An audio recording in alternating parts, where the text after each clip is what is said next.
রাতের বেলা এইসব প্রাণী বের হয়, নবী সাল্লাল্লাহু আলাইহি ওয়াসাল্লাম বলেছেন, অতএব আপনাদের বাচ্চা যারা আছে এদেরকে সন্ধ্যাবেলায় বাইরে ছেড়ে দিবেন না।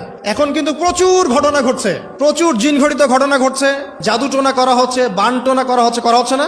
নবী সাল্লাল্লাহু আলাইহি ওয়াসাল্লাম বলেছেন, রাতের বেলা তোমরা বাচ্চাদেরকে সন্ধ্যাবেলা ছেড়ে দিও না, আগে ভালো করে সন্ধ্যাটা হয়ে যাক, যদি ছাড়তে হয় তারপর ছেড়ো।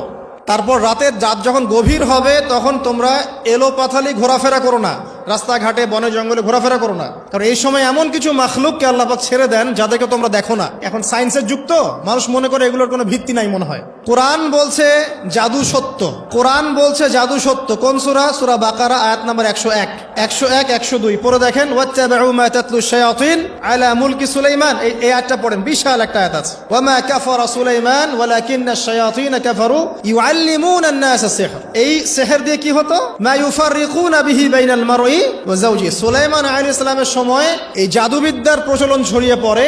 এই জাদু মানুষ শিখে কি করছিল? নারী পুরুষের মাঝখানে, স্বামী স্ত্রীর মাঝখানে বিভেদ সৃষ্টি করছিল।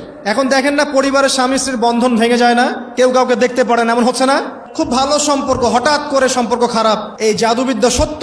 এবং এখনকার অনেক ভণ্ড যে কবিরাজগুলো বের হয়েছে, এরা জিনকে তাবে করে নিয়ে এই জিনদের মধ্য দিয়ে মানুষের মধ্যে জাদু ছড়িয়ে দিয়েছে। এই জাদুবিদ্যা সত্য। এর ফলশ্রুতিতে বহু পরিবার ধ্বংস হয়ে যাচ্ছে, দৃশ্য অদৃশ্যের অনেক ক্ষতি আছে। এগুলো এখনকার সায়েন্স বিশ্বাস করে না। আর সায়েন্স বিশ্বাস করে না বলে যে আমরা বিশ্বাস করবো না এমনটাও নয়। এখন বিজ্ঞান যেটা প্রমাণ করতে পারে নাই, এটা কি বিজ্ঞানের ব্যর্থতা না ইসলামের ব্যর্থতা? আল্লাহ রব্বুল আলামিন এবং তার রাসূল যা বলেছেন সেটাই চূড়ান্ত সত্য। সেটা আমরা প্রমাণ করতে পারি বা না পারি, এটাকে অন্ধভাবেই বিশ্বাস করতে হবে। এটাই হচ্ছে একটা মৌলবাদী কনসেপ্ট। আর এভাবে ইসলামের মৌলিক বিষয়গুলোকে না মানলে কেউ মুসলিমই হবে না। কথা কি বুঝতে পারছেন? আচ্ছা, তিনি বলছেন রাতের বেলা এমন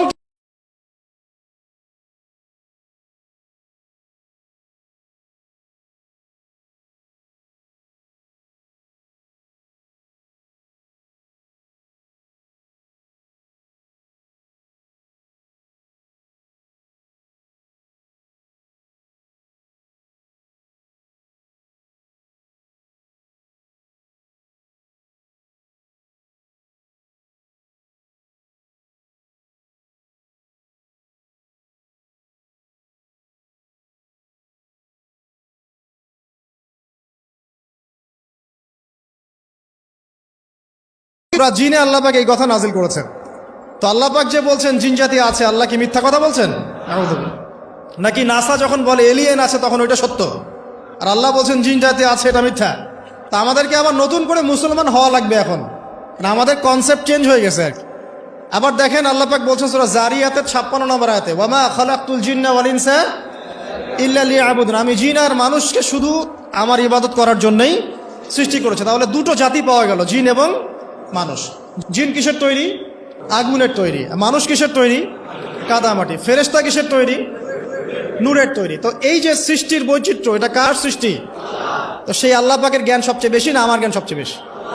সে আল্লাহর পক্ষ থেকে যখন কোরআন এবং হাদিস নাজিল হবে, তা আমি অন্ধভাবে মানবো না, নাকি আমি আল্লাহকে চ্যালেঞ্জ করবো ইবলিসের মতো? ইবলিস আল্লাহকে চ্যালেঞ্জ করছে না, খলাকতানি মিন নার ওয়া খলাকতাহু মিন তিন। আমি কেন আদমকে সেজদা করতে যাব? আমি কেন আদমকে সেজদা করতে যাব? আপনি আদমকে সৃষ্টি করেছেন মাটি দিয়ে, আমাকে সৃষ্টি করেছেন আগুন দিয়ে, তাহলে আমি আদমের চাইতে সুপিরিয়র, আমি আদমের চাইতে সেরা, তা আমি কেন ওকে সেজদা করতে যাব? তো ইবলিস আল্লাহকে চ্যালেঞ্জ করলো না? তো এখন আমরা যারা আল্লাহকে চ্যালেঞ্জ করছি, এখন এই বিশ্বে যারা আল্লাহকে চ্যালেঞ্জ করছে, কোরআনকে চ্যালেঞ্জ করছে, হাদিসকে চ্যালেঞ্জ করছে, এরা কি আল্লাহর অনুগত বান্দা না ইবলিসের এজেন্ট?